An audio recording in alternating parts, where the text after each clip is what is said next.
To give you a better idea how Smart Learning Suite works, on the left-hand side, I have a teacher view and login of Smart Learning Suite, and on the right-hand side is what it looks like for a student. So when a student joins your class, if you don't have a lesson that you're presenting, then they'll be in this waiting room until your lesson starts. You basically are controlling what they see on their screen as soon as they join your class.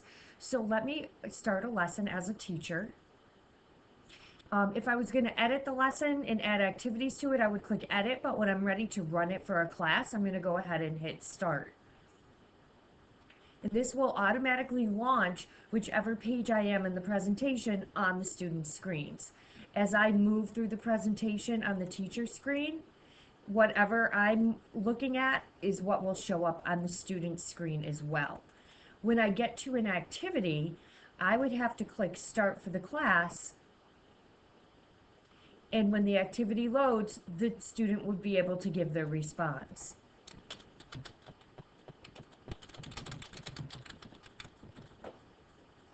When they hit send response, the response is automatically visible on the teacher's screen. And I can click on it to see it a little bit bigger. If I had said to identify the student, it'll put the shortcut for the student's name here at the top. I'm going to move to the next.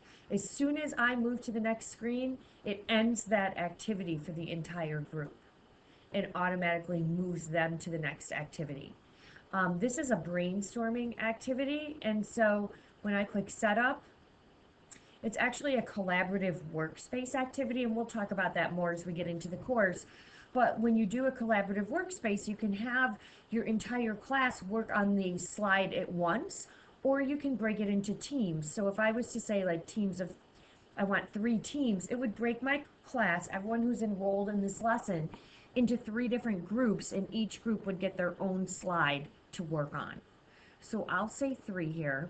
See how it automatically takes my participants and puts them into 3 groups. You can't determine who's going to be in which group ahead of time, but if I said, oh, these 2 students don't work well together, I can move them into whichever groups they want. When I go ahead and click Start Workspace,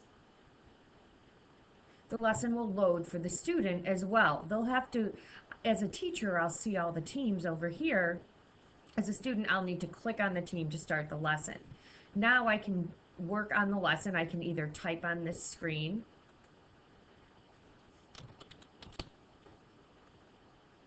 I'll move that over here, or I can draw if that's easier for me.